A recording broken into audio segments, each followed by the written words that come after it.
I used to think that the only acupuncture to occur in this country happened in the last 50 years, but I was wrong. There were actually a group of physician acupuncturists around Philadelphia. Maybe we shouldn't call them acupuncturists, but they were using acupuncture needles. They were taking kittens and drowning them, lifting the kittens out of the water and then sticking an acupuncture needle in their heart to revive them. And it was actually working for a period of time, and then they couldn't duplicate it, and they gave up acupuncture altogether. What is dead may never die. Luckily, one of the practitioners that I studied from in the early 2000s did come over in the early 1980s. Her name is Kejian Xiao, and she is my guest today. Extraordinary woman, humble, kind, and as a gift for simplifying things in such a way that it's like, duh, of course, that's what makes sense. I wish I had done this interview while she was cooking, because she talks so much and so eloquently about food medicine in a way that is not necessarily akin with what's popular these days.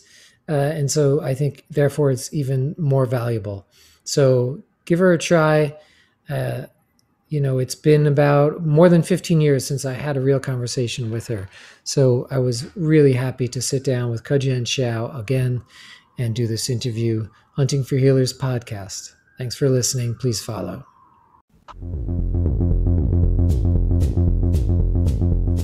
Oh my God, I cannot breathe.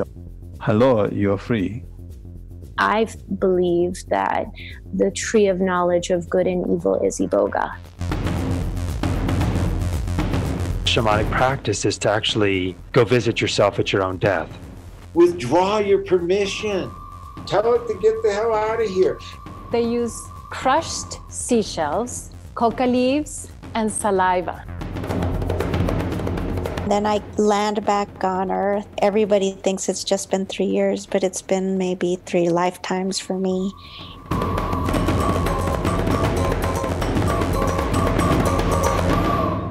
The Hunting for Healers podcast.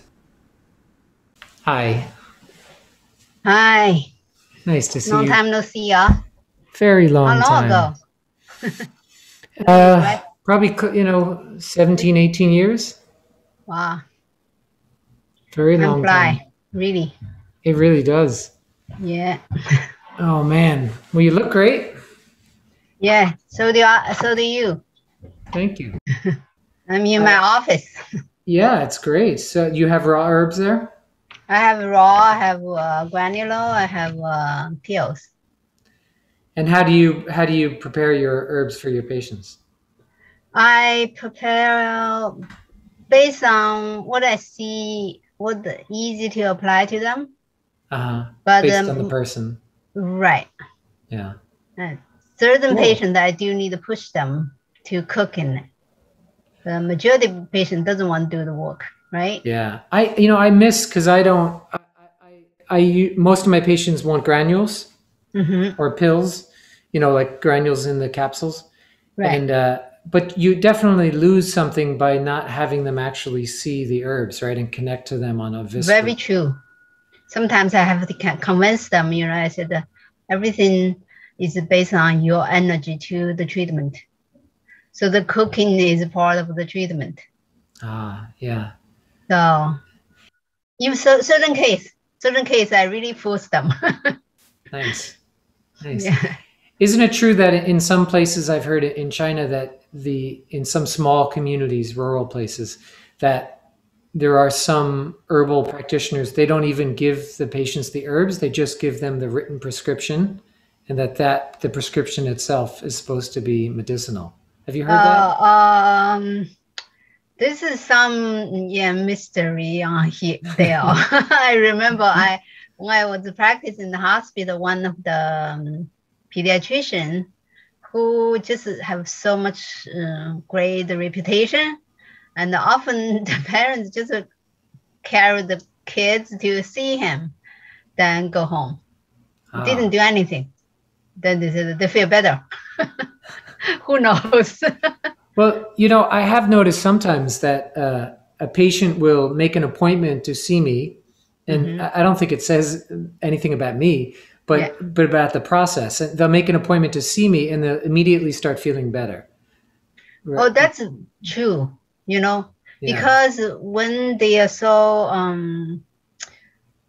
either physically miserable or mentally anxious and anxiety, they are looking for, they know somebody can really leading them to better condition.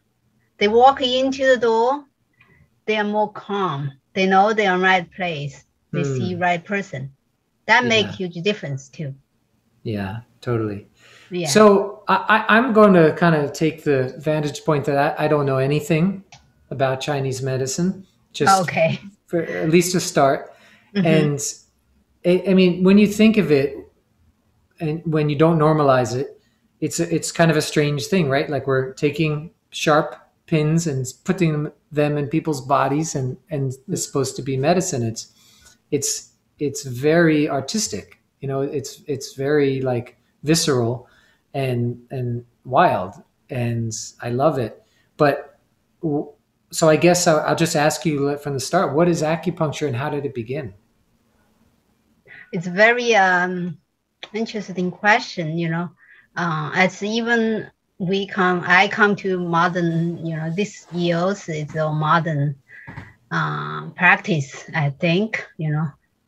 There's the traditional way, it's kind of weakly in a way.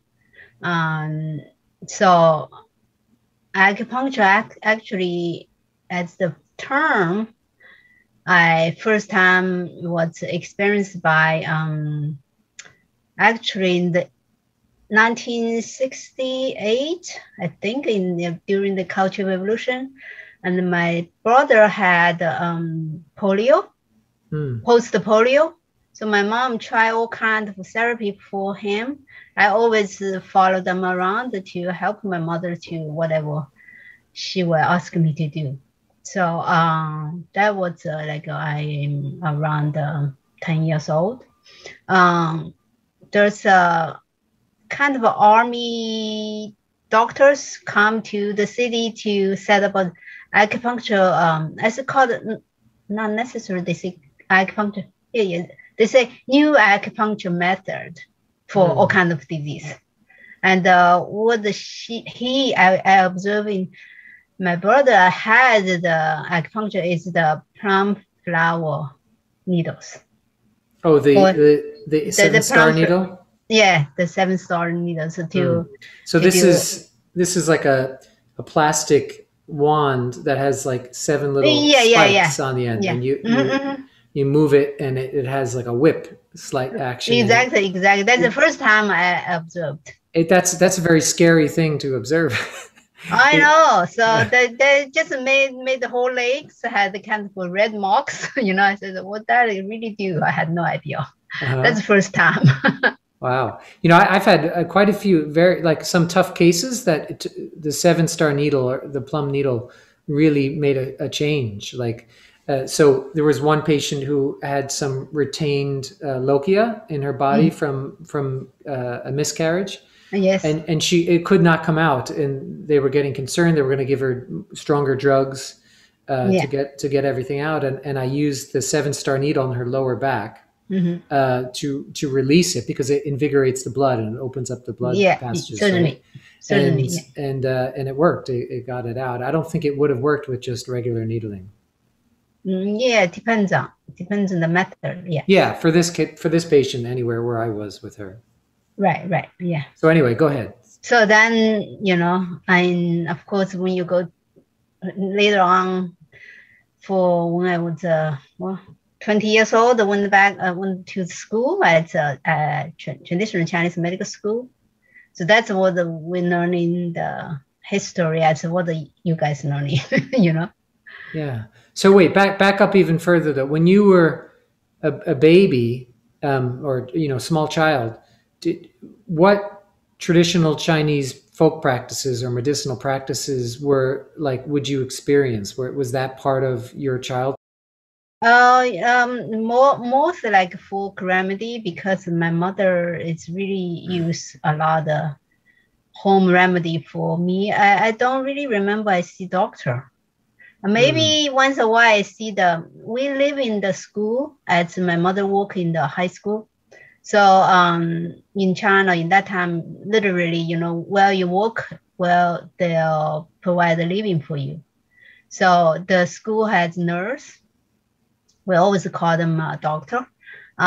So if I have a little more, my mother cannot solve. So then she will take me to that doctor in the school as the person who will take care of literally all the mild cases, And that's the only thing I remember.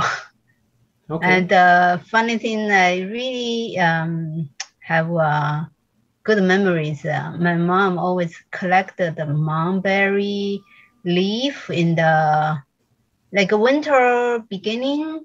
At the date in Chinese lunar calendar has the date of winter beginning, which is different from the winter solstice, Right. so which is early November.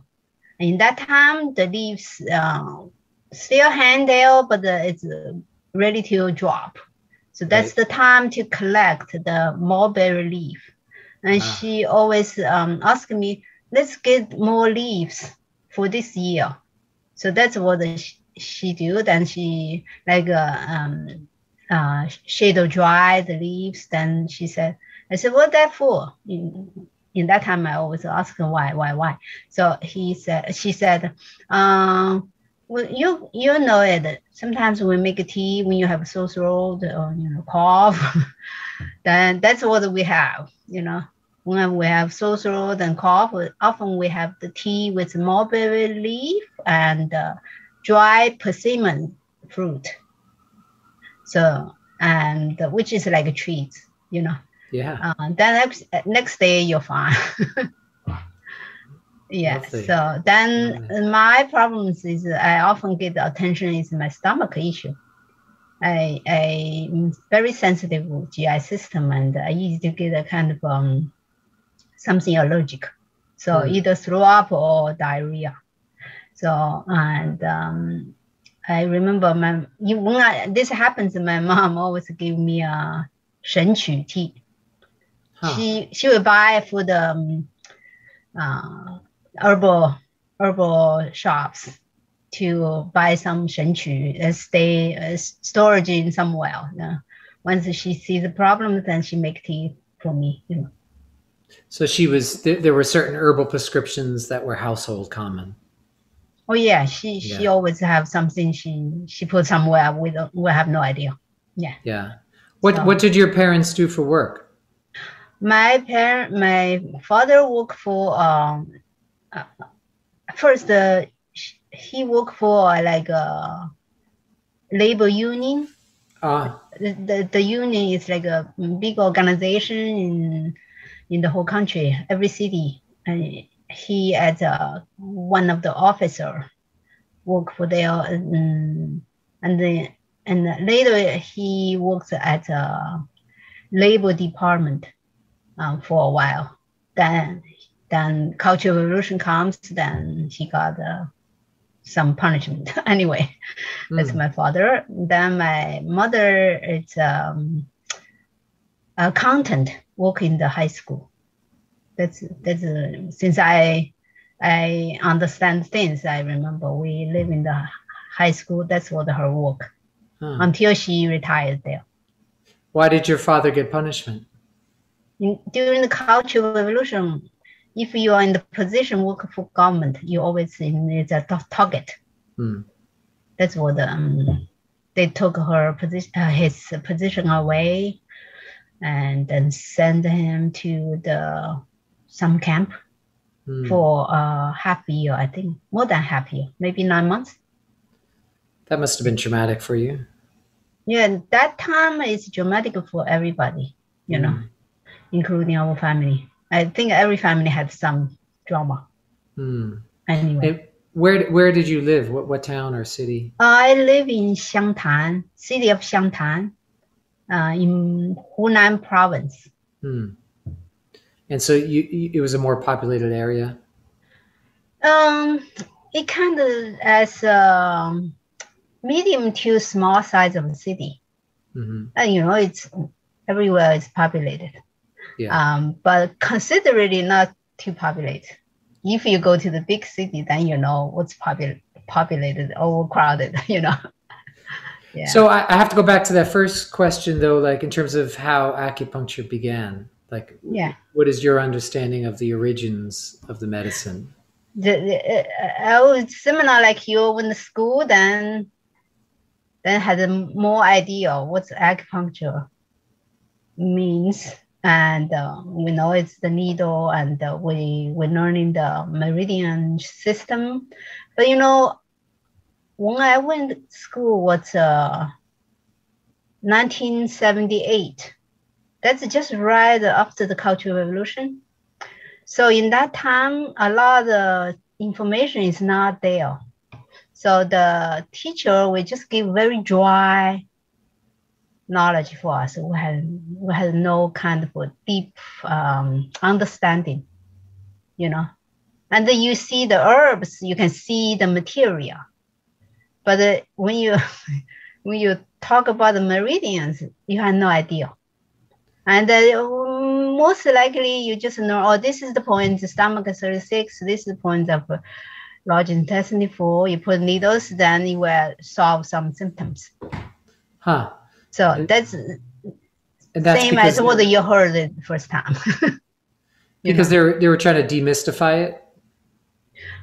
In that time, because you're in school, you have so much thing to learn. We had 70% of traditional Chinese medical course. We have 30% of modern medicine course.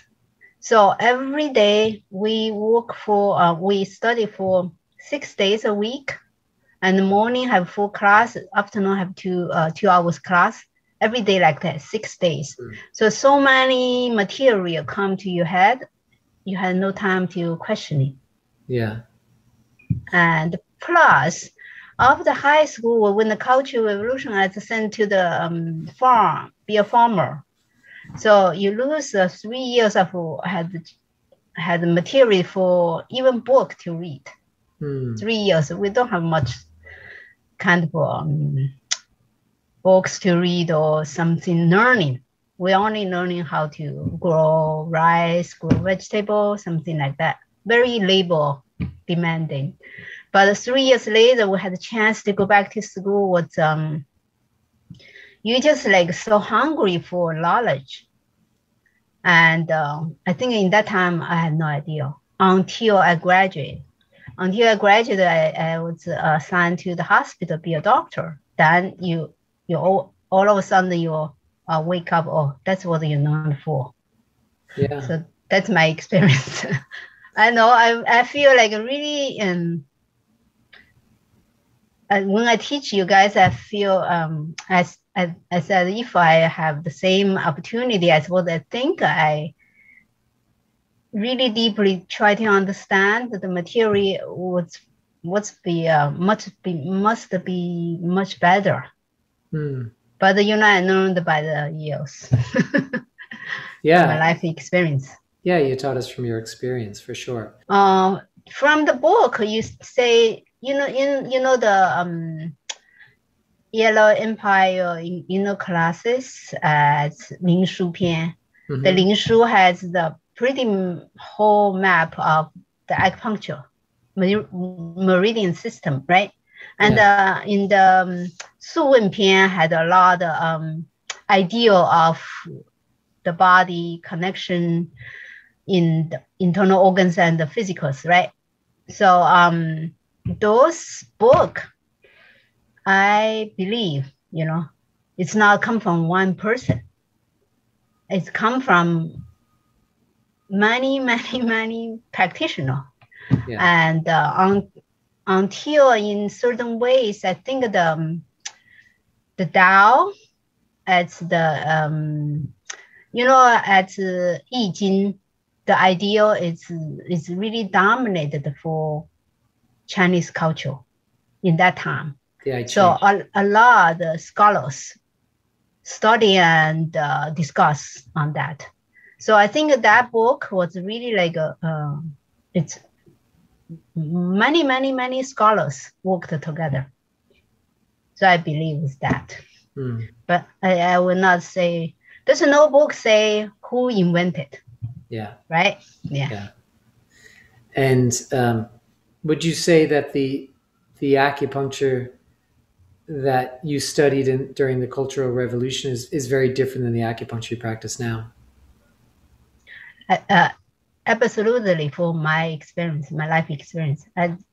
And I only can speak from myself, but I think now, because the older I get, the more life experience, then I understand how important. Look at the roots. What acupuncture is really for. It's not just a bunch of needles and a bunch of points. There is so much deep knowledge. And I don't hear so many people talk about that. And, even though you go to the seminars where we need all the continuing education points, you sit in the classroom and all the audience, what are they looking for? They're looking for, what do you treat that? Which point do you use? I think that's the least important part. The most important part is the person who gave in lecture, is his idea, what he learned, and trying to share. Yeah, so sometimes you feel so a little bit disappointed, Yeah, they want to cut to the end instead of understanding the process of how the person gets to that. Exactly. Yeah. Yeah. Well, that's why I don't like to give seminar. Too many disappointing students. Yeah, because I, how I talk. I talk always what's simple, what's better. Yeah. Right. But people are always looking for the magic. Yeah, it's true.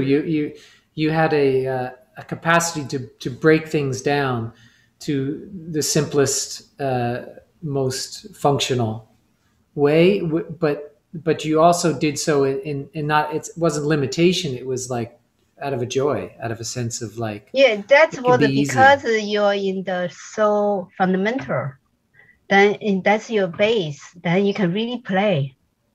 But if you always focus on one point and you wish your body just responds magically, there's no such magic. But everybody have that kind of tendency, so that's what I see. Yeah. So you have a practice in New Jersey, and you're seeing patients every day throughout. And do most of your patients, do they come from all different backgrounds? Do they tend to be, have the sort of Western diet or Western approach to living, or do you also get people from traditional Asian cultures, or like who sees you? Very, very small number of Asian patients. Majority of it's local, Americans, all kind of backgrounds. Some people poor, some people rich, but come to my office, they're all same. And I have to spend time to talk to them and find what they need, So sometimes I may be a little bit too much, just ask too much question or give them too much of a lecture. But the way I just try to convince them, listen to themselves and do something for themselves. That's what my passion and also my job.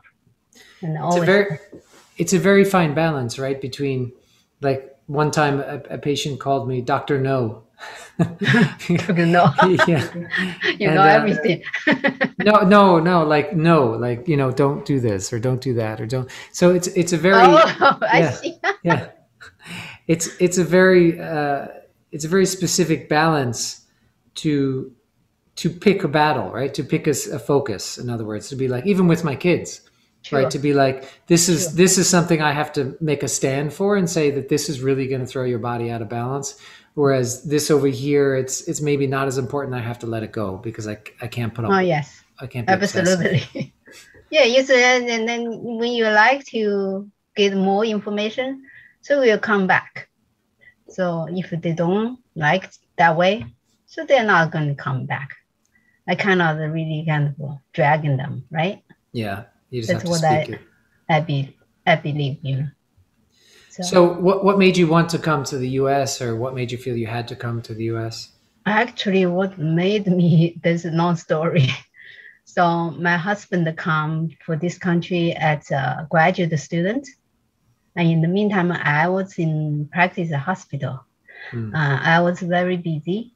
I practiced in the internal medical department as inpatient department every day. And, you know, my job is take care of my daughter and go to work. That's still work. My husband was a student in Beijing, and he got a chance to get into US for continue his PhD. So when he came for 2 months, he sent a package for me. You have to come here as soon as possible. So that's what I am here. I think the major reason is he grew up living with cafeteria food. You know how cafeteria food in China is more Chinese. So come to here, cafeteria food is he cannot handle every day. So he has to cook himself. That's very challenging for him. And when I came here, after he came 5 months, I came here. I dropped everything, then I moved to here. Just facing the new challenge as I don't know what's new for me, but you know, at first just come for support him as a student. I think it was very difficult time for both of us, you know. Well, it must have been a bit of culture shock for you. That's for sure. But you know, so I don't know, in my heart, I never afraid to do new things, you know, especially when you're young, when I was young. So I would just, okay, go. And I always find a way to whatever I should do, you know. So what were your first appearances of the US, or of this culture, or one of the cultures here? Most the challenge for me is no work. I'm not able to work at all. Because at what's that? It's like family visitors. So I don't have the work permission. So I have to stay home. And I trying to study English. I had a time, jet lag, I think for 2 months. Every day I try to study in the English in the library. I fall asleep. Then I come home, I cannot sleep. So that's you know, I didn't really know much of English. But, you know, people who helped me, it's the international church group of retirement priests, or, you know, they are so welcome or want to set up English class for us. So I go twice a week to take an English class. In the meantime, they teach Bible too, and which is fun, you know, because it's totally different. When we never heard those story of 7 days in the original, right? Day 1, day 2. So it's kind of fascinating for me, even though I had no idea, right? So, but every day you talk, your teacher teach you American lifestyle, and even anything in any place, anything has an English name. Vocabularies are challenging, you know, especially for me. I'm pretty okay with medical vocabulary, but not ordinary. So everything just I had no idea how to say what's the name, you know. So I still don't know how to call things in English. So. I couldn't imagine what you had to do. Yeah, you know. So anyway, so that's the. I think at that point of time, those group of people really made me feel, oh, not too bad, you know. People so nice to you. You just need try to asking question or listening, you know. So I remember one of my teacher who is so put so much kind of effort to try to help me.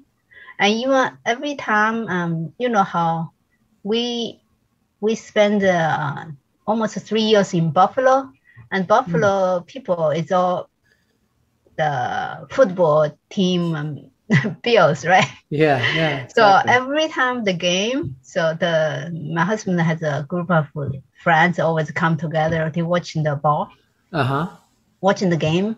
So my teacher often calls me. Then he talked to me about the game. That's fantastic. I know, he was so nice, you know. Then he always take us to the park and to teach me all the kind of plants and the name, you know. Ooh, like anyway. the Western plants or ones that were from here, American. Here, any plants in the park. Always you can see so many things, you know. So, and then he also set up a kind of evening class and teach us for how to read a digest. That's very funny. So he always say, okay, you read this paragraph, you read this paragraph, that's fun, you know. So, you know, how to read the magazines, you know. Yeah. So, you know, when you have those kind of people around you, there's no, my shock is very short. So I love those kind of events, you know, activity. Nice. Yeah. Beautiful. So then the longer you get, then you feel everybody's the same. Yeah. A lot of people have the same personality as Chinese friends back to China. I don't feel like I'm in different country. There are certain archetypes, no matter the culture. Yeah, no matter where you come from. Yeah. You have, I can really point out this person looks like my hospital some person, you know. Yeah, and there's a certain amount of wisdom or stillness in your spirit to be able to recognize those patterns or those archetypes and see beyond the surface of things.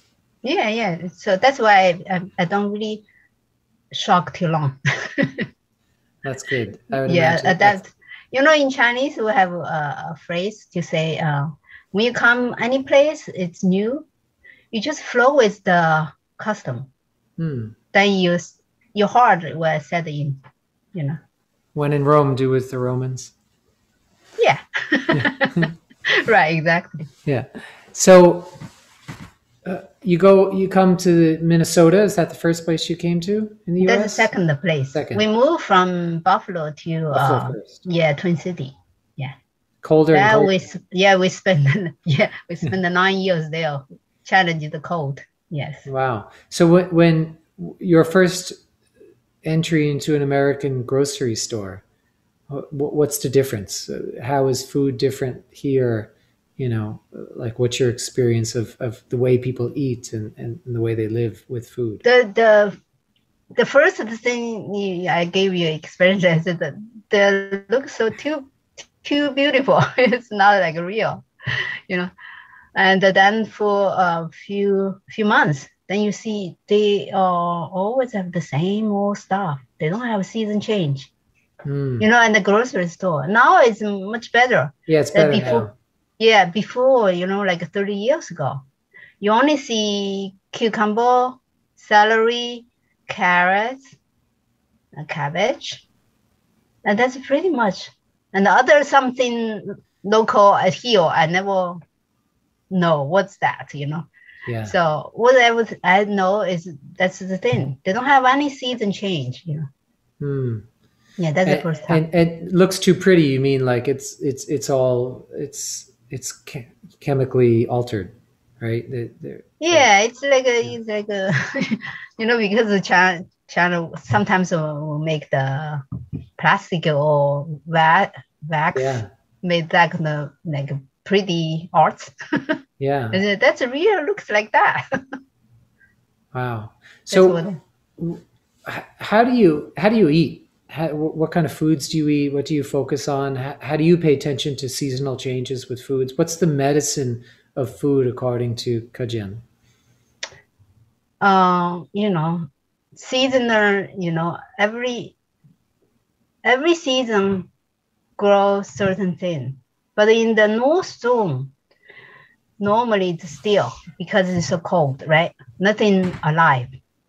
So then in the beginning of winter, as the Chinese, they in the north region, they storage, they have big storage for like Napa cabbage and daikon radish, onion, celery, all those things. They storage for like 3-4 months. That's north part.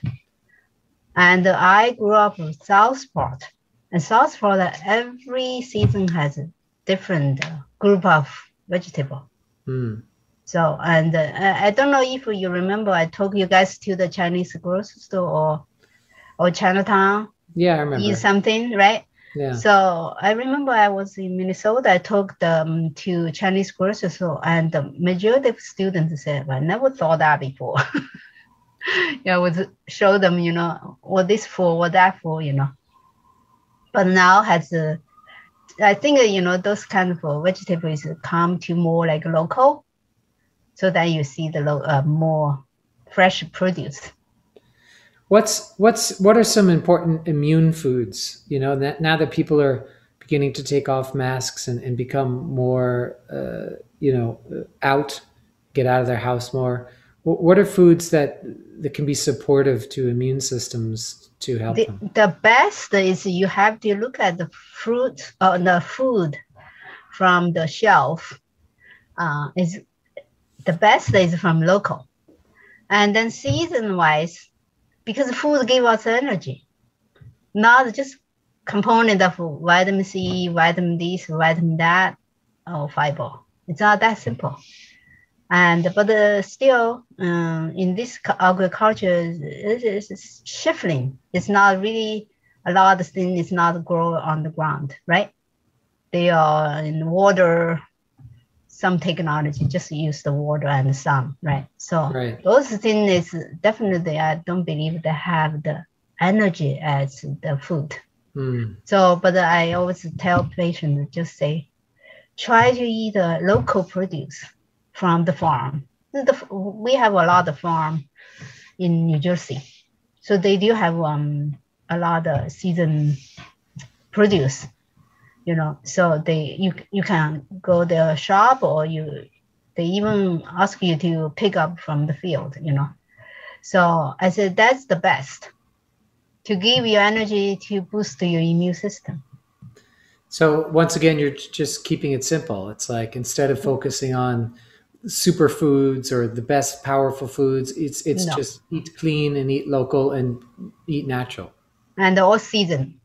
In the right season. In the season. Like, you know, we all know when you eat the tomato in the summer, it's delicious. But in the winter, they just like a piece of thin. Yeah. They don't have the flavor.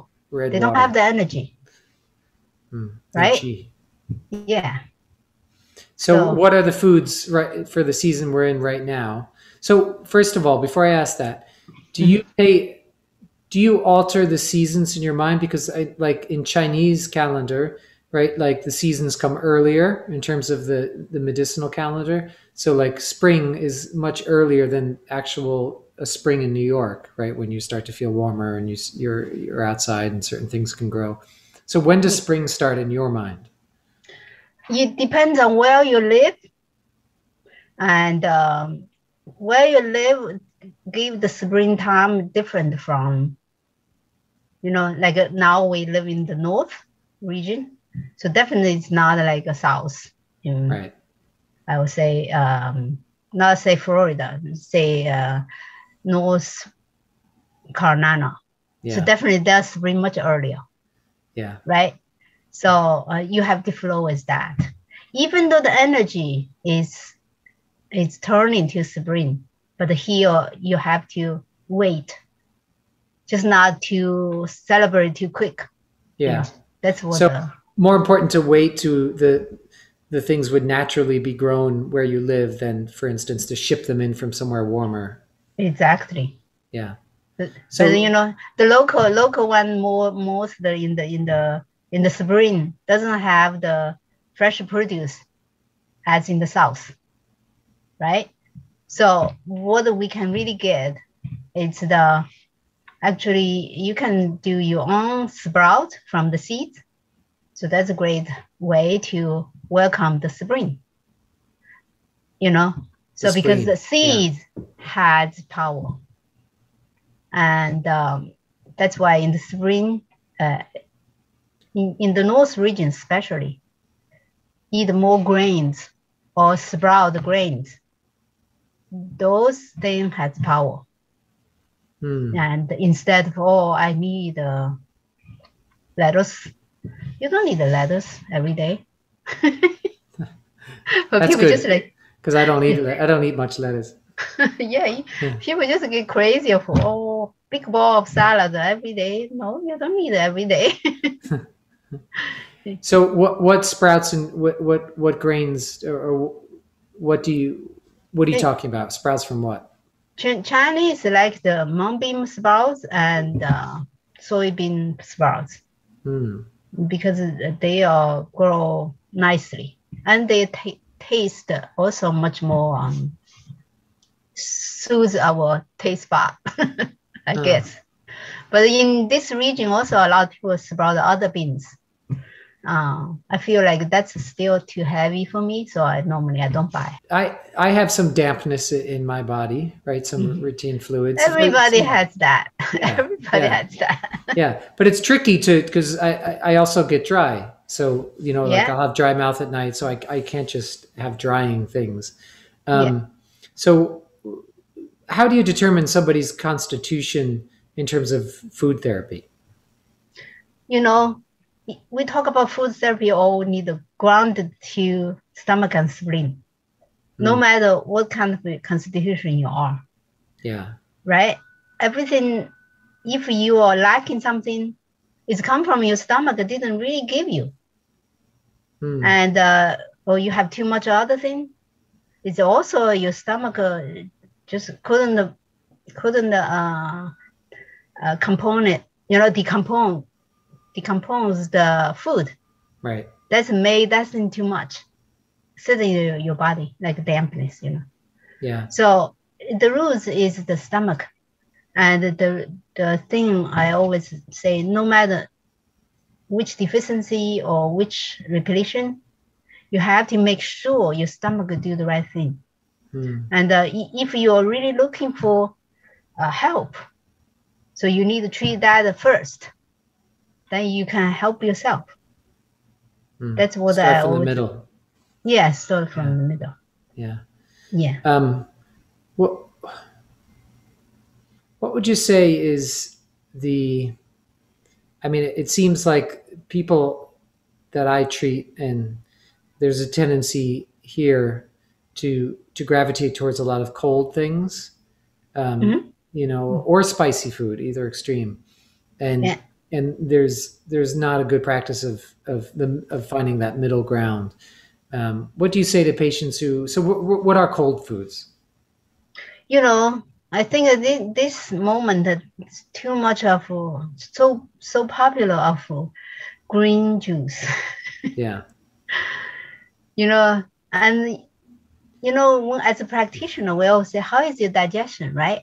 So, but often they don't tell you really how their digestion. They always say, I'm fine. I eat this. I don't have a complaint for my GI system. But they come for you because they are complaining, the body complain. So then you ask, what do you eat? They say, oh, eat very healthy. And you have to did what really you eat. Then end up, you know, not necessarily healthy. Because they think it's healthy. as the, I say the salad, green juice, those are very cold. And especially you dump in the morning, early morning, your stomach just like rest for whole night. Then all of a sudden, there's the iceberg coming, dump into there. What you really like expect your body going to do? They assume, oh yeah, it's going to go every part of my body. I said, do you really think how they go into your body? They're going to by green juice way or by real true nutrients way. Nobody has answer. They always say, oh, I never think about that. I said, that's for the, first, like just recently I had a patient just diagnosed as breast cancer. And she's a Chinese. She said she said that when she was young, she always have problems, immune system problems. So she had so many herbs and needles, and now she's so afraid of needle. So and she said, come to this country, finally, she can handle the cold food. And when she was in China, she couldn't. First of all, her mother always will yelling on her. then her body is complaining too. And now she said that, since I come to here, so I can eat what I want, but I don't have problems. I said, now what kind of problem you have? She said, I know, that's the problem I have, breast cancer with chemo treatment. I said, do you know what's the cancer come from? It's not just come from yesterday. It's built up there a long time. We all know that. And the often location is on stomach or spleen channel. And because you eat the way, your stomach not complain, your body holds it. Someday it's going to complain, show up. It's the truth. But, nobody pay attention on that. And I remember one patient come to me after post chemotherapy for breast cancer. Then she told me, I have problems with, I drink all the green juice. My poop is look like green juice. I said, do you think about your green juice really become nutrients to you or just get out? Your body cannot handle it. Why you do that to yourself?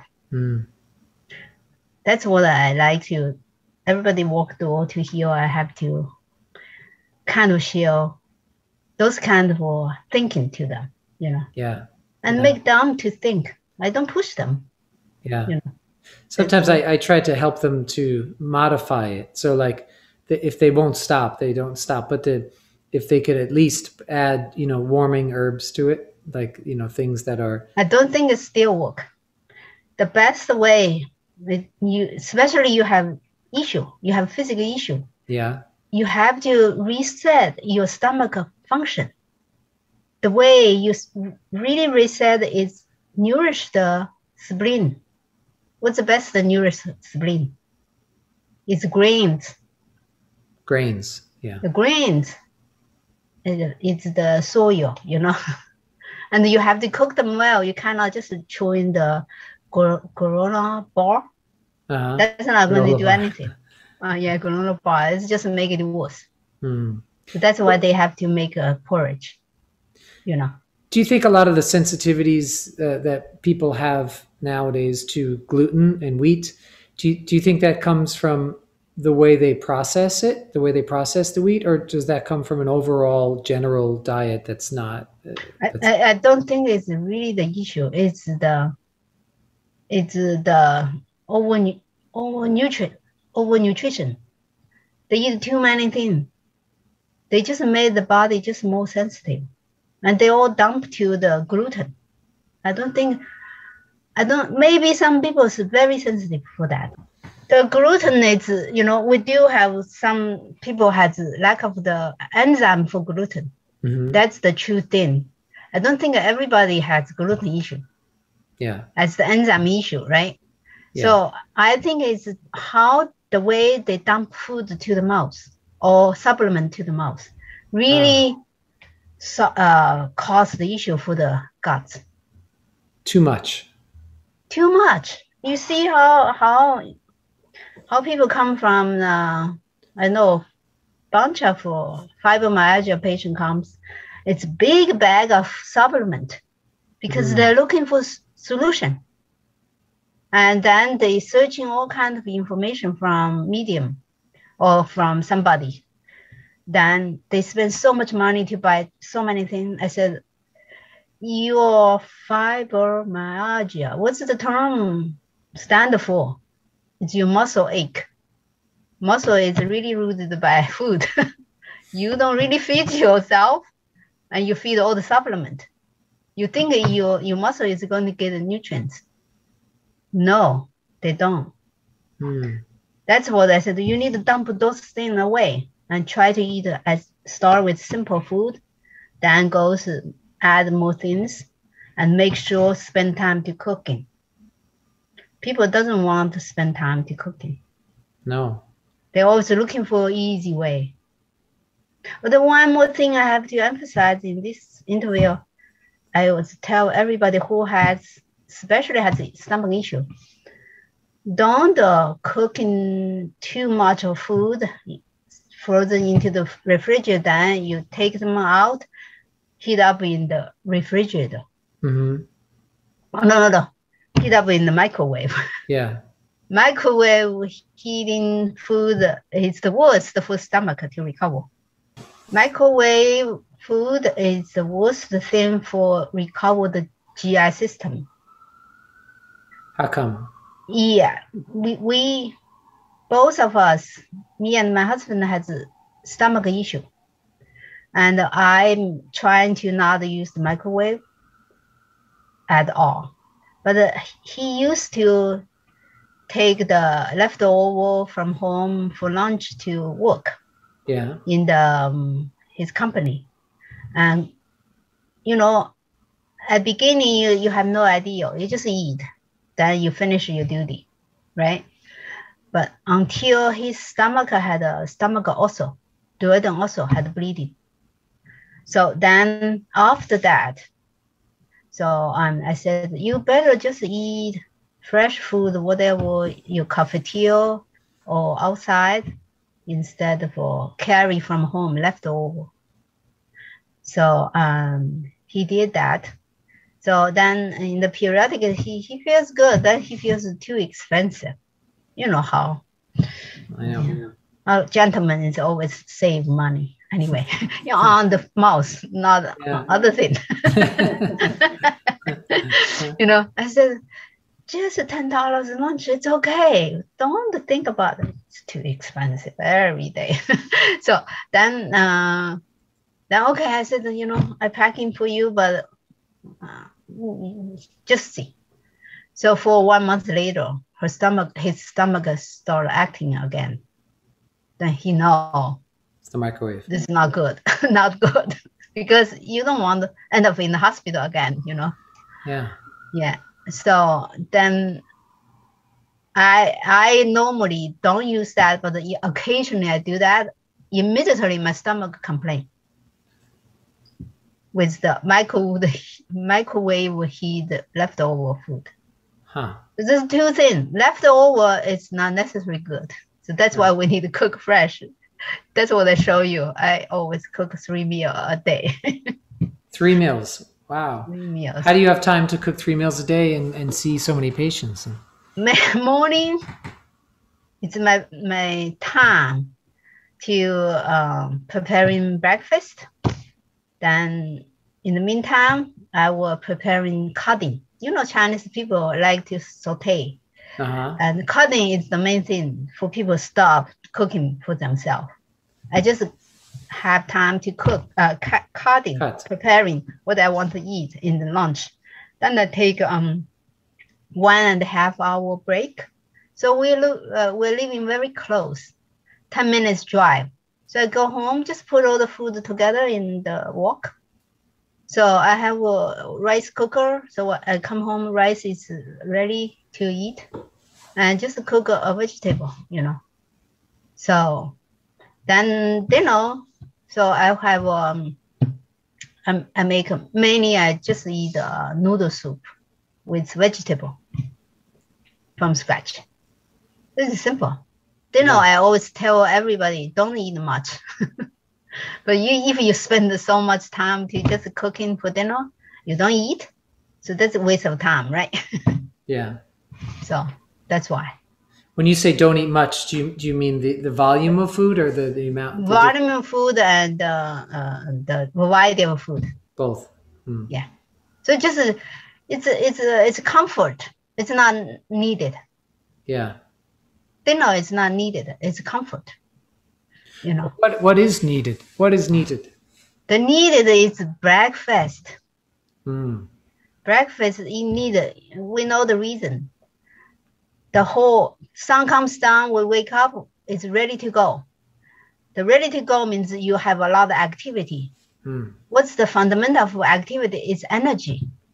Where the energy come from? It's from food. If you don't feed yourself with rich breakfast, then what are you going to do? You get exhausted and your body will weakening the adrenal, release a lot of adrenaline to keep going.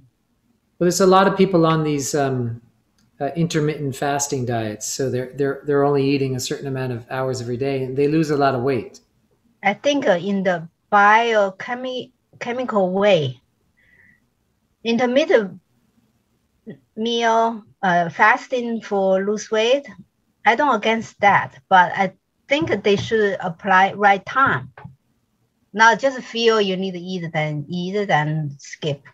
Right. If you want to really healthily lose weight without hurting yourself, you need a breakfast. Because all the night you're resting and your stomach are all emptied. And we know, in bio clock, we know that, right? 7 to 11, this time is spleen, stomach and spleen time. You want the stomach and spleen time, the organ working best is feed them energy, feed them food.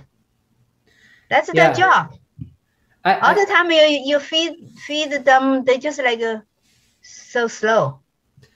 I'm failing in this regard because my sons, they won't eat in the morning. I don't know why. They just don't have an affinity towards food early in the morning. They'll eat late morning, but early morning before school, they don't want to eat.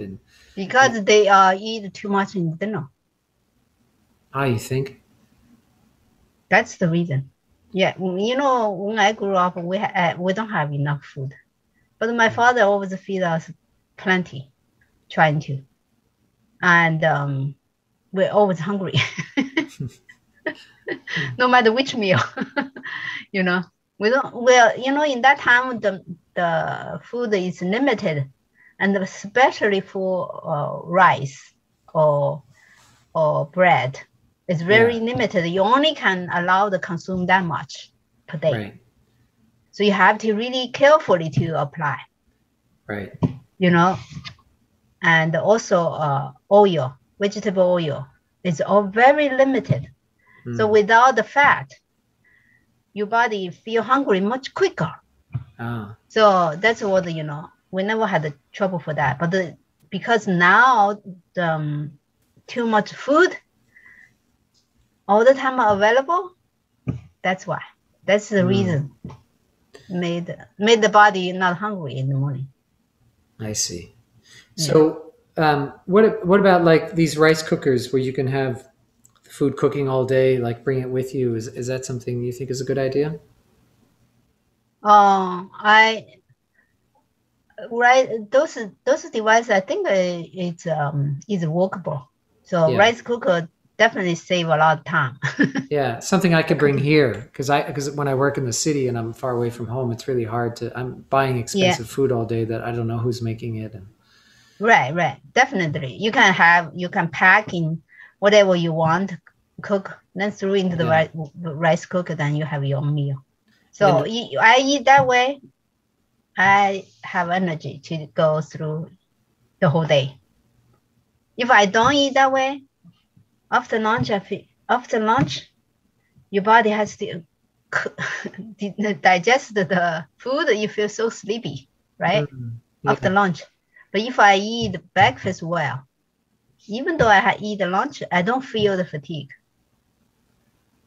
for stomach to needs digest the food because it's over for the springtime, Right. So just for the audience, it's like there's 2-hour clocks in Chinese medicine. Every 2 hours, a different organ is primarily. Right. We say what, like the qi travels through that organ system during that time. Yeah, I think I normally tell them that's a bio clock. And believe it or not, that's the way how you have energy. You need the stomach, spleen, the time, do the best work. And do the best work, you need to feed something there. If you don't feed anything, they don't do anything. They are weak too, right? Then you eat later. Then it's not the time, then they don't do as comprehensible as. Yeah. So how you can really lose weight or you have energy, you fight your fatigue, So the stomach is at 7 o'clock and the spleen is at 9 o'clock. So it's those 4 hours, right? Yeah, the 4 hours is important to feed you something and best thing. And the other thing I need to emphasize is we know those food break down and go to liver, right? And you cannot just eat one thing.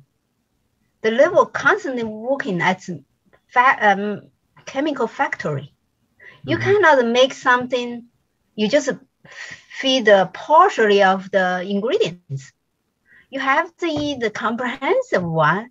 Then you come to the liver. Liver can decompose and compose, send the whole body. Then you can really use. And the manufacturer never stop running, but you have to feed the stuff in. Yeah, makes sense. That's the way make people think. Yeah, that's why I said you better eat the grains. Don't skip carbohydrate in the morning. Carbohydrate is the easiest energy to break down, to give you the whole body for running the day. If you don't eat the carbohydrate, you just eat the bread, protein. Yeah. The protein take much more energy to become energy. You consume more energy instead of give you energy. It takes so much to break it down, to use it again. Yeah, you know how protein become glucose. Yeah. Rice or bread become glucose. That's when you say rice, what kind of rice? Oh, any kind of rice. White rice. But for me, I don't eat much of brown rice because it's a little tough for my stomach. Yeah. So I eat the rice. I eat the millet. I use porridge. I can send more of my breakfast to you. I have a fancy breakfast. Lovely, yeah. Every day is different.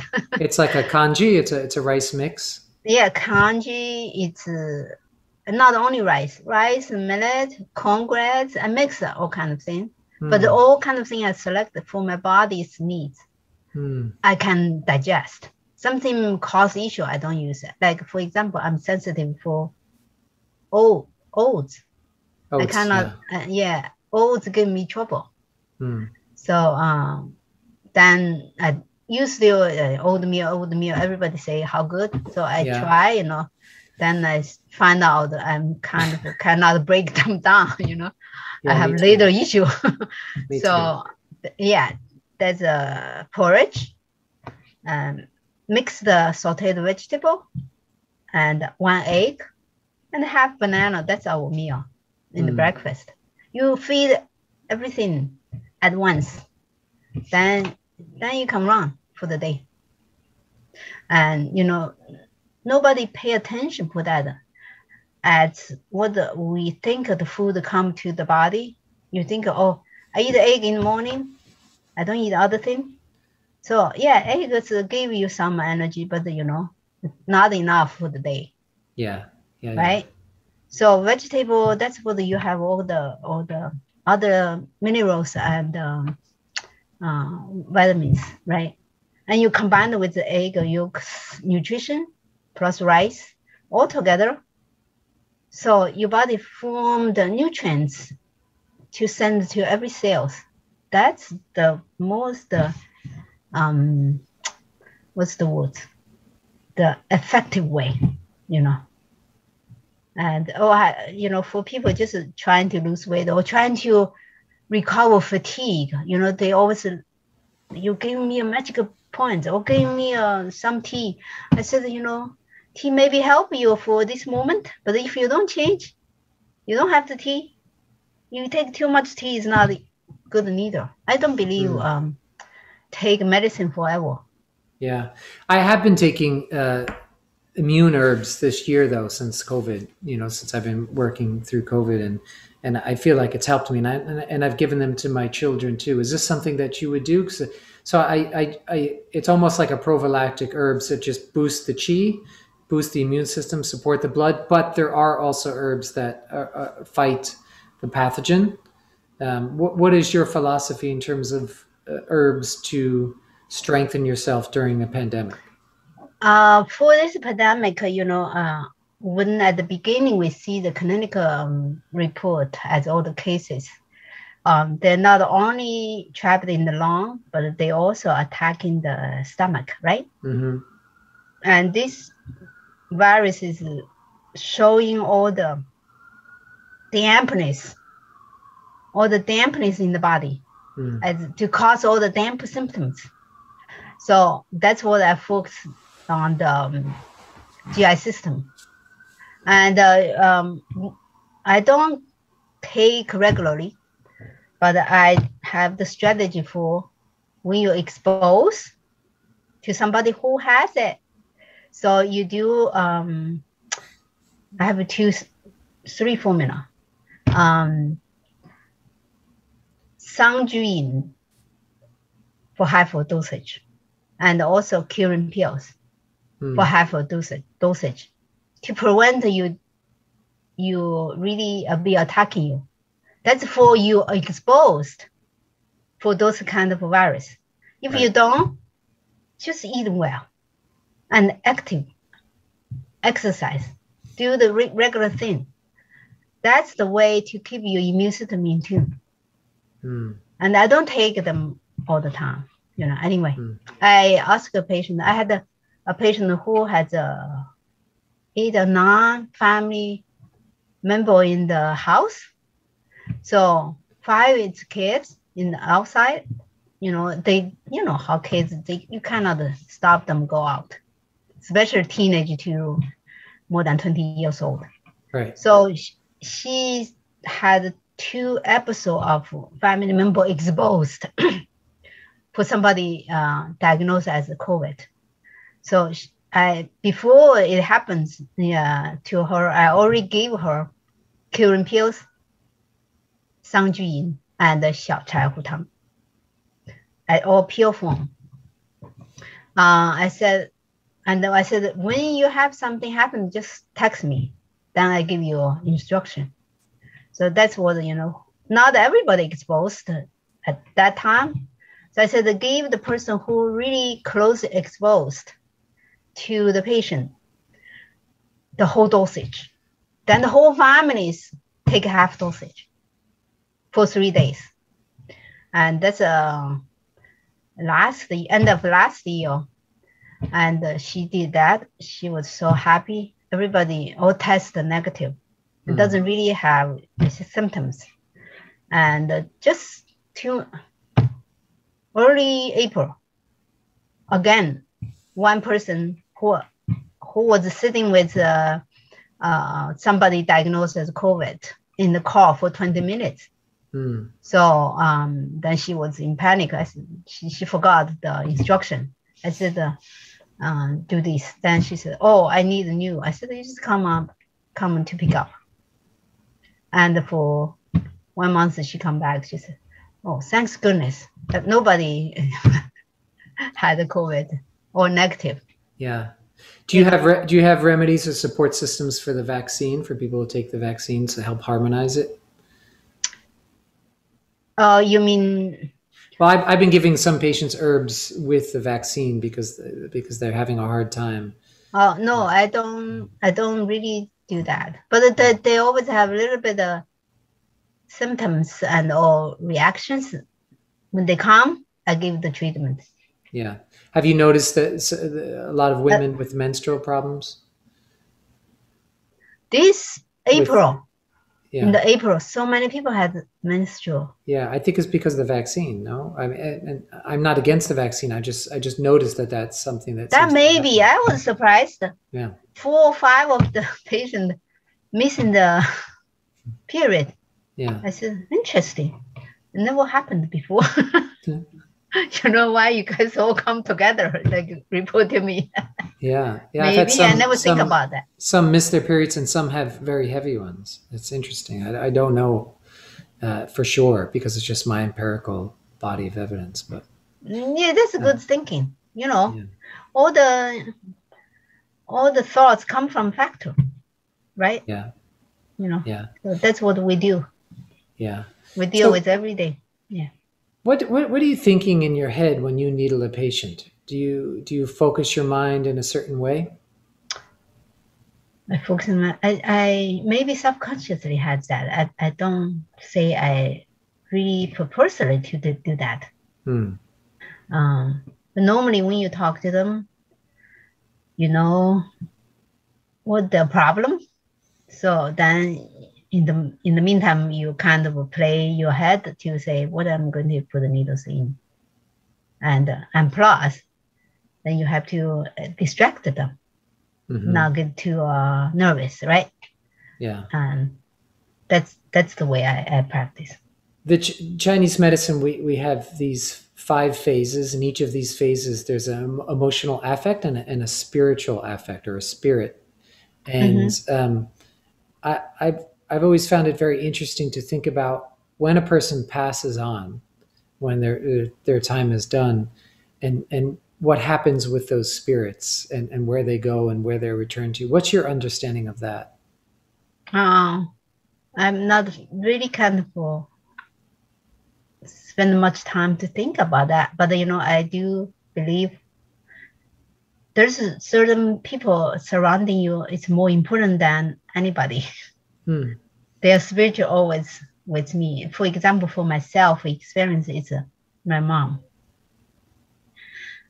She come to my dream so many times, and always, especially later more than 10 years, she comes to my dream. Most likely, I need her because my physical body is weak, and she comes for certain ways.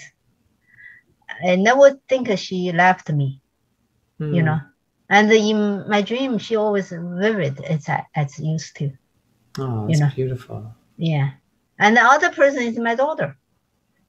And now I have granddaughter. She comes to my dream too. Wow. So those is more important than bonding with me, I think. So very, very strong female line.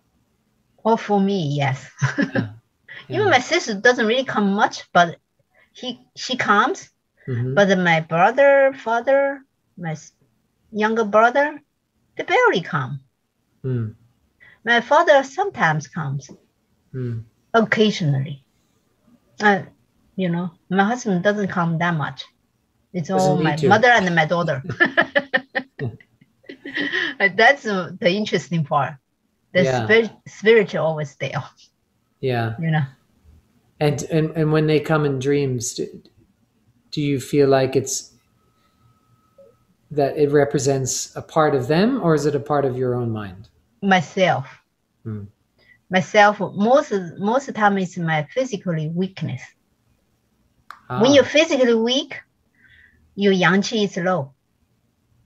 So the yang qi is low, your yin needs more. The yin needs more, they are into the dream. That's yin time. And my mom always come for help me, because she always helped me when I remember her. You know, then she come always the same way, you know. Yeah. How does she come? How does she come? She just come like alive, like in dream, very vivid. Then she just like either comfort me, I have to tell you, a dream is so interesting. My daughter was preparing giving birth when she had the first one. And then I had a dream. Me and my mother and her was in the Antello at the store to choose clothes. And then my daughter, always the same, hard to make a decision. Pick this, pick that. And then I was so exhausted. I was sitting, Antello, sometimes they have the chair. So I sit there. And my mother helps her to pick this, pick that, and then they all grab to me, say, which one is better? That's my daughter. She always do that. So my mother said, you give her a decision. She cannot make her mind. So I said, this one perfect fine. Why you have to choose so many? So then we choose the one. Then I said, okay, let's go home. Then we went out of the store. So all the scene changed to my hometown. From Antello to my hometown. My mother never came here before. But in the dream, she was in Antello with us. So, and she was in my position to help my daughter choose. I was in her position, sit there. Okay. So then come out, it's my hometown. It's a famous road. It's called West Lake, Rain Lake Road. So it's straight forward to go my hospital. I live in the hospital. Yeah. So then all of a sudden it's in my hometown, but the scene is it's the original when I grew up there. So then then I talked to my daughter as I grew up. I said, this is the which store, that's the which store we walk in. In my hometown, everywhere is walking distance. It's very small, and then all of a sudden in the middle, so my mother said, I have stomachache, I need to go to the bathroom. Then we find the store, then to put her in, then she couldn't get out. So I was so worried. And there's the bathroom, a lot of people waiting. That's the American way, not Chinese way. So it's all mixed. Then finally she came out. She said, I'm so exhausted. Then I said, okay, let me carry you. Then she come to my back. So I hold her and she become like a piece of paper light. There's no weight. I was so scared that I ran to her house. That's the story. Wow. Yeah, because in my daughter, it's like in the crisis of like not a real crisis, but in my mind, yeah, she has a trouble for going to get on time for the labor. Oh. Yeah, so I was worried her that my mother comes. Anyway, I thought it's very interesting. It is. You must miss home. I mean, do you miss China at all? Yes, I miss my parents. That's for sure. Yeah. I went back to China 2 years ago, 19. I had so much disappointed. You know how China is so overgrown very quick. And all the beautiful scene is gone. It's all big high rack building. I feel kind of sad. And I don't miss that kind of part. I miss the part I used to be. That seems to be a theme with a lot of people I know who have moved away from home or lived somewhere different or had a major part of their life somewhere far away. When they go back there, it's never the same. I know. So the only my speak is the same. I remember one taxi in the hometown. Then I said, this is which building? Then he said, you must be away too long. I said, that's right. but you speak it perfectly in the home dialect. You know, when I jump to the taxi, they don't know I came from other place. Yeah. Only when I speak that, they Right. said you must go way too long, but you speak it perfectly. You know, I didn't really think that. Yeah. You know, That's interesting. so that's a life. Is it harder to identify as an Asian American or a Chinese American right now because of everything with the pandemic and some of the very No. For me, I have no those kind of thought. Good. But I do feel the beginning of pandemic, I had thought. I think it's going to be terrible. At last year, January beginning, we watching the Chinese news all the time, but they report this thing, but I was watching. I said 2 weeks now, only 40 cases. Every day say 40 cases. I said, there's something wrong. That's not true. I said it's going to be bad. I didn't really put the thought away together, but this is not the way to deal with those epidemic, infectious disease. We as a medical doctor, we're not trained that way, you know. So even I remember when I was in elementary school, there's an epidemic of meningitis in the country. Yeah. And the whole city, everybody wear masks. And also, I remember that's a long time ago when I was in elementary school, must be like 69 or 70 that time. We have to carry a bucket to drink herbal tea before getting into the school. And there's a teacher who's serving that for a period of time. I remember that, you know. It's like an herbal tea for defense. Yeah, herbal tea. I remember they said it's a banangan or something. Wow, a dream. That'd be my dream come true. to treat, to have all these children getting the herbal tea. I know. In that time, we have to drink the tea to allowed to get into the school. Yeah. You know. So in that time, then later on, I went to medical school. We have those courses, right? So to how to manage the infectious disease. Anyway, to get really at the heart of why you practice, like what is it that has drew you to do this at the heart level in terms of a vocation or even, if you will, like a spiritual affinity to do this? Yeah, actually. It can be a long story. You know, my mother always sick since I remember. So she had a rheumatic fever when she was 15 years old. So which, rheumatic fever often damage heart and joints. And she had severe joints damage and maybe mild to middle level of heart damage. So she should not have so many kids, but she had 4. She's kind of brave lady. Since I remember, she always make some tea, cook something. Then she doesn't really complain much, but she's misery. So that's what I think. Once in the Cultural Revolution, my father sent away my bigger brother and the sister also went to the countryside to be a farmer. So all of a sudden, the 6 of us, only 3.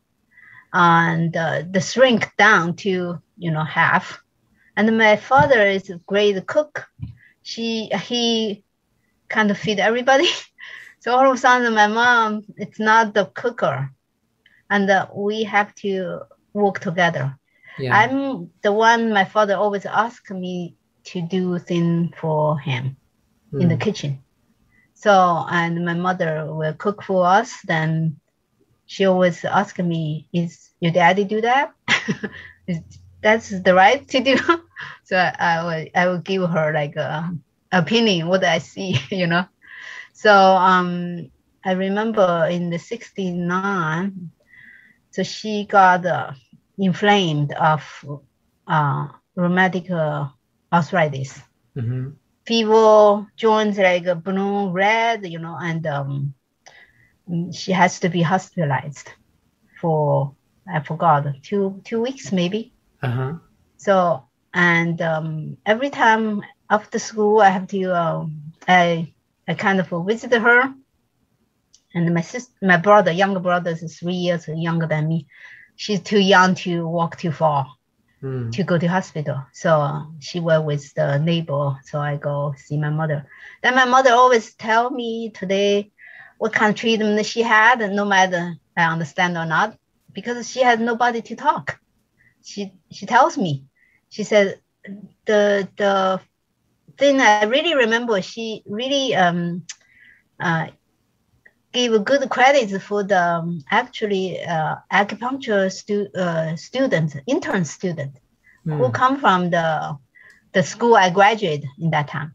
So he gave her acupuncture. She said, which helps a lot. And I see her puffy knee joints. I said, oh yeah, it's not as puffy as yesterday. That's, I remember. Because normally in the hospital, you have IV solution. So you tell me what you have doesn't really make sense to me, you know. So I never had that before myself, you know. Right. But then she will ask me to have dinner with her. And she ordered the food. And which in the hospital, the kitchen for the patient has very good meals. They have soup, they have rice, they have other things, multiple dishes to select, you know. You don't have to order everything.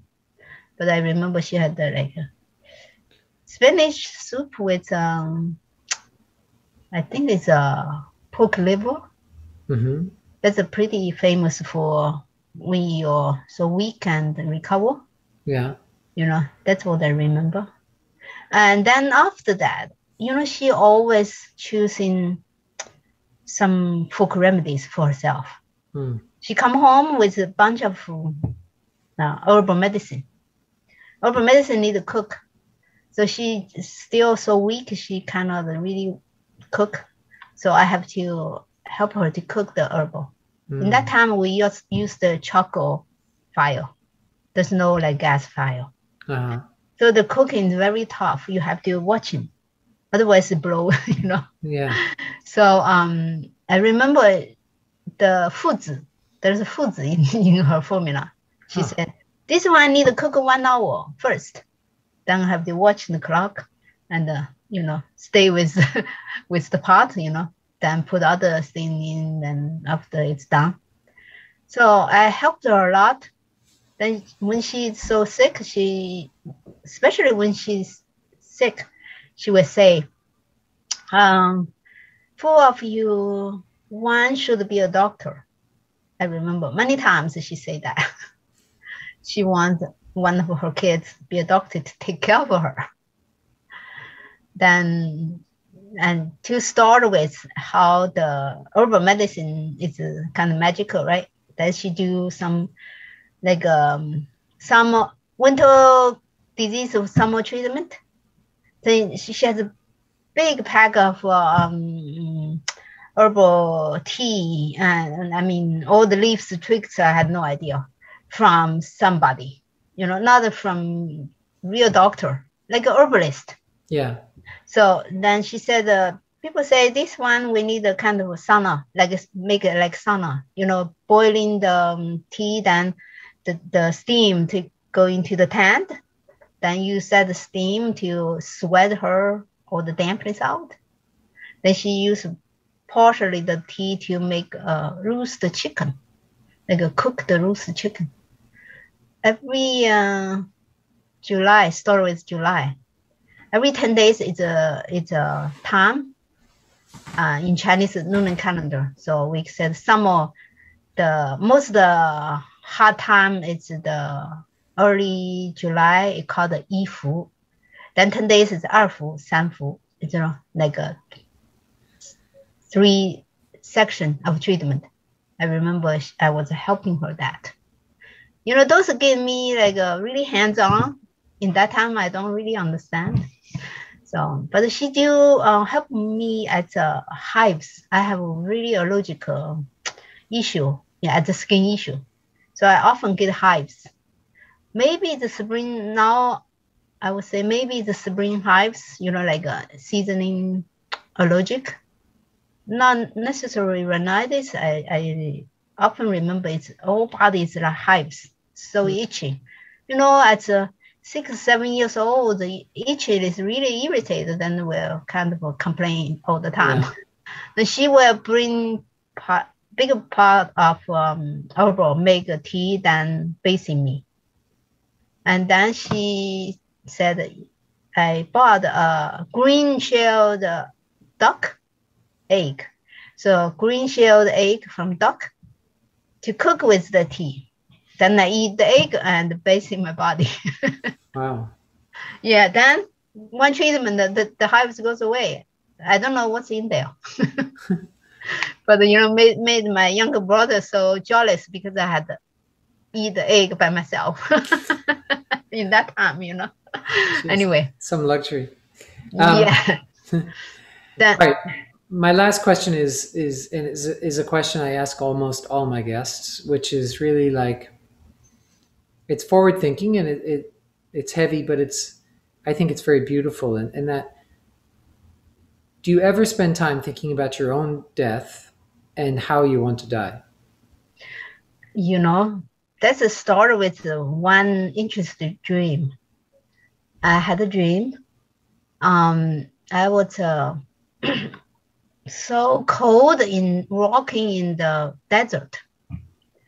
And I just had very light clothes, but the wind is so intense. I feel the whole body is frozen. Then I asked my mom, don't go away, So I was chasing her. Then all of a sudden I wake up. Then I feel like my hands, and I feel like I in thick comfort. I was nothing. That's what I feel. Then my hands and the feet were so cold. I even cannot move myself. I said, something wrong. I was trying to tell my pulse. The pulse is there. So I kind of from semi wake up to a wholly wake up. Then I grabbed the alpaca blanket, then talking to my body. The movement made the blood flow. So I said, wow, I could be die. That would be beautiful. Because I think in that time, my heart must be like in the stop camp time. So made the whole body like frozen. Then I remember a lot. I think a few people told me a story about the people died from the day before was fine and had eating, and the next day didn't wake up. I said, that's the best way to die.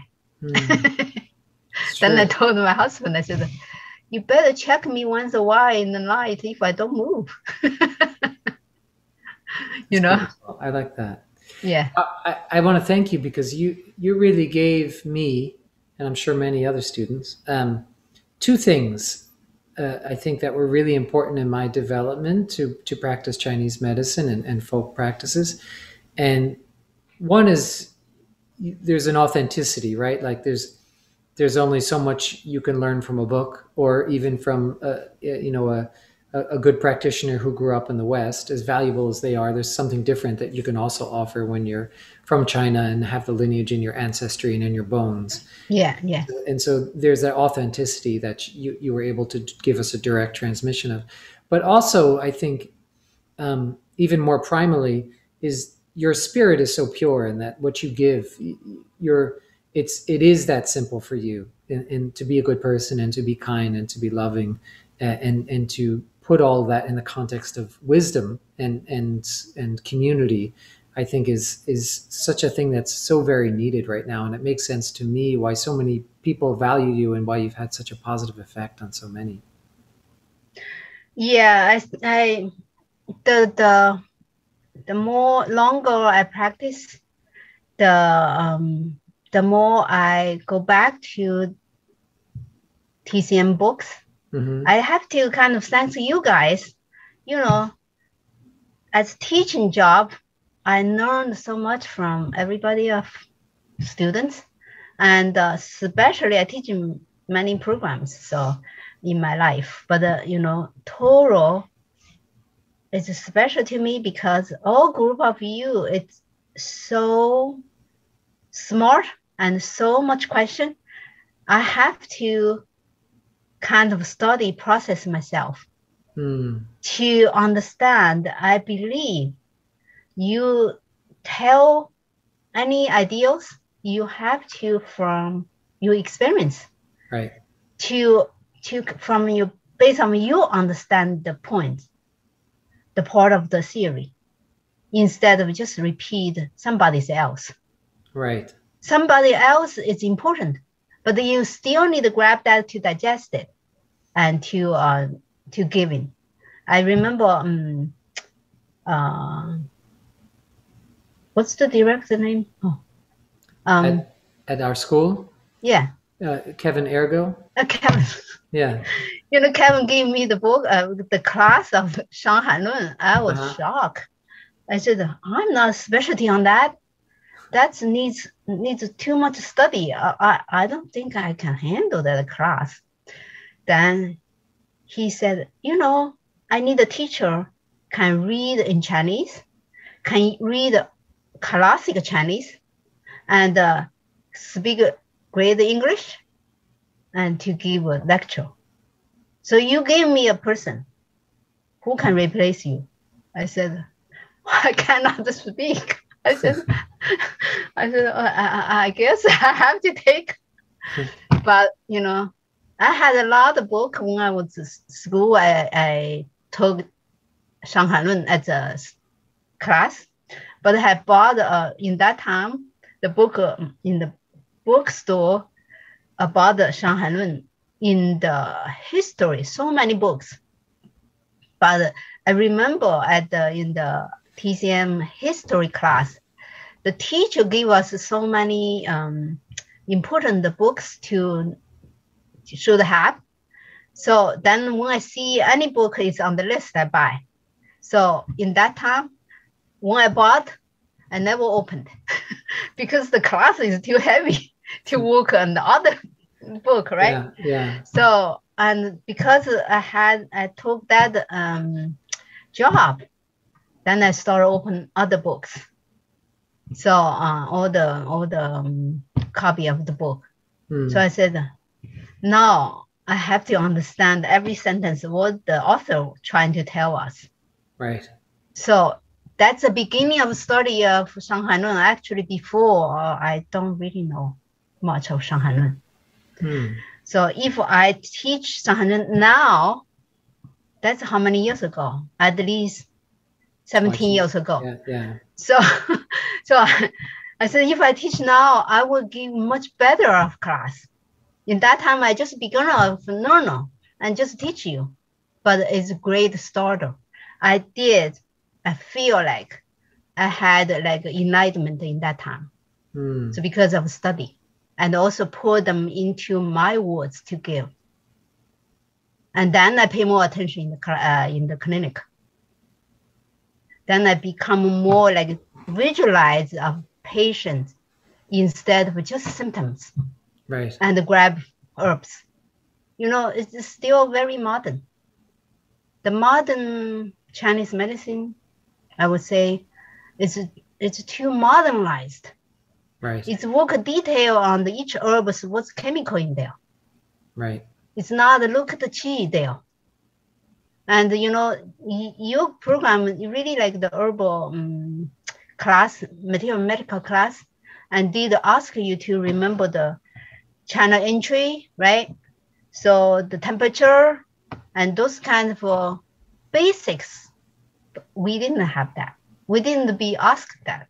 We just asked what the indications, what the applications. Right. So it's very superficial. It's very modern.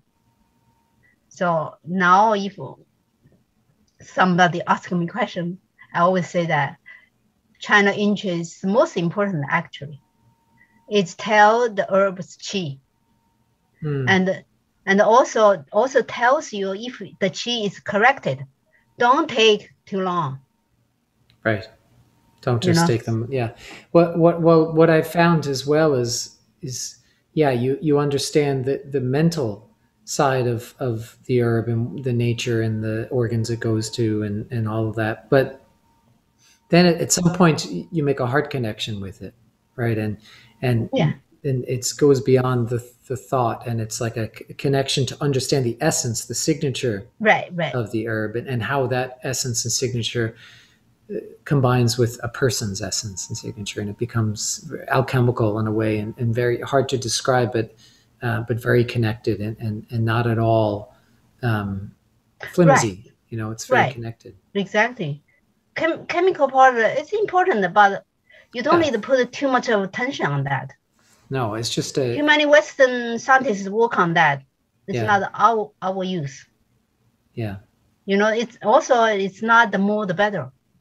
When the person from head to toe has hundreds of symptoms, you throw hundreds of herbs to them. Yeah. Really bad. Really bad. Every medicine is toxin. Yeah, it's true. Well, Paracelsus, I think, said the difference between a medicine and a poison is dose.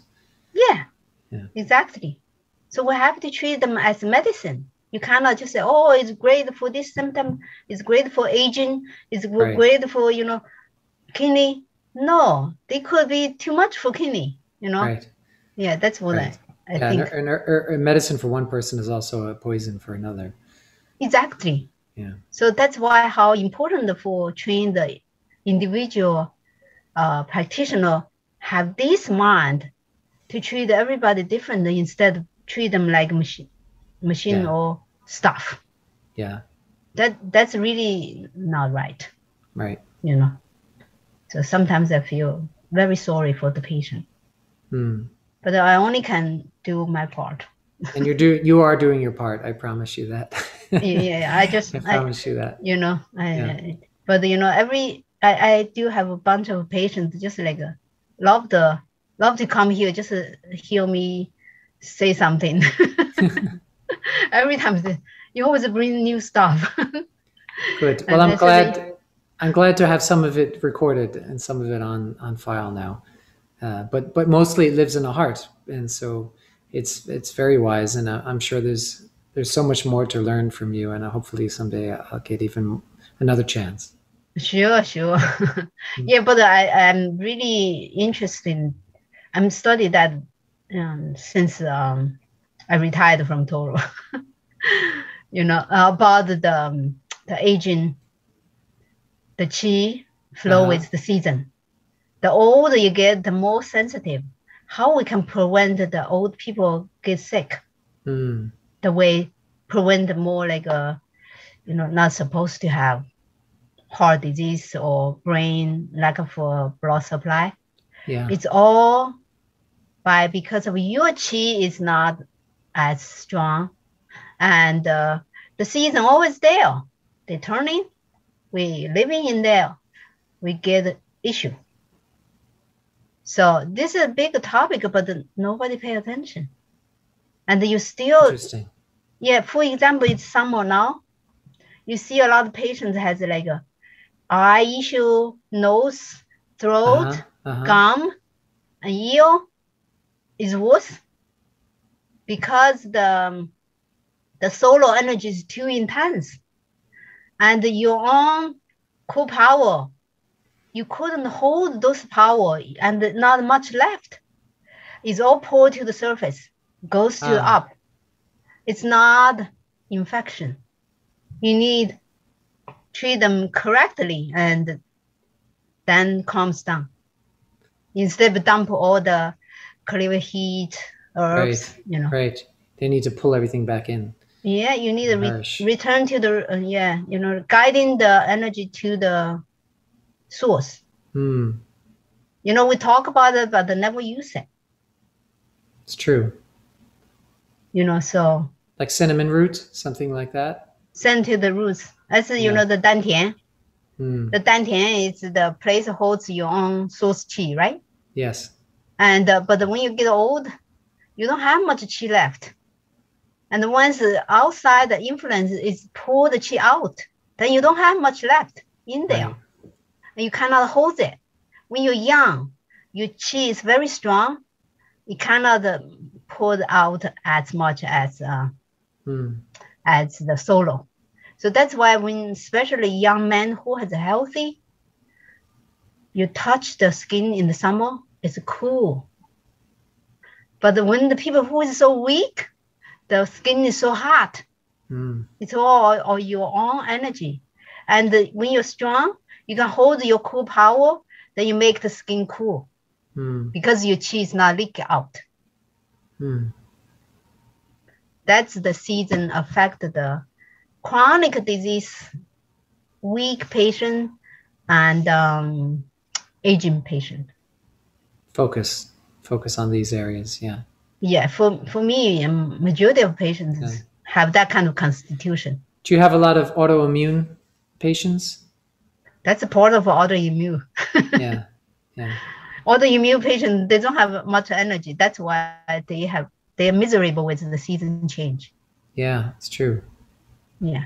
So that's pretty much my practice. It's my practice. I really want everybody pay attention on that. Okay. I'll spread the word.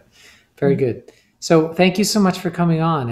I will leave a link to your website and but more importantly, you can get this message to people, and I think it's needed. And you're very. And one patient was so exciting, wanted me to give it to him, because he wanted me. I was trying to discuss with him. He's I think some organization help the people needs medical support. Some organization, he often give a lot of speech, and he gets so nervous. So then I always trying to tell him, you just be yourself, then you'll be fine. So, but no matter how many times we discuss, but he does the same thing. He's so nervous. Anyway, yeah. So then he something we also with his health issue we always argue. So I'm not afraid to argue with him. He always trying to be himself, argue with me, and then give all the reasons. It's better that though. It's better that than someone says yes, but then they don't do it, right? Right. Yeah. Then I have to convince him why I'm right. Yeah. So then he said, "Wow, we should record that to tell everybody." I said, "Yeah, that way will be okay." But you host the bigger. No, then don't let me do that. That's not me. Yeah. All right. So anyway. Well, thank you so much for spending this time with me. It's really, really, really precious, and I'm it's very so grateful. Nice too.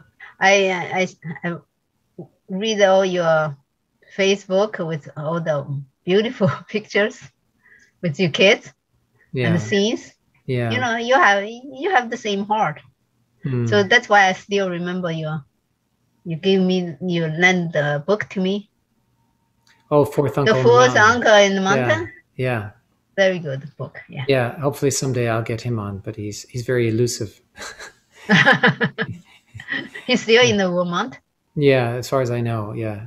I tracked him down after school, after I graduated, to spend time with him, and he was very nice, but he's definitely reclusive. Yeah. He's my age or older. I'm not sure exactly. Maybe a little older.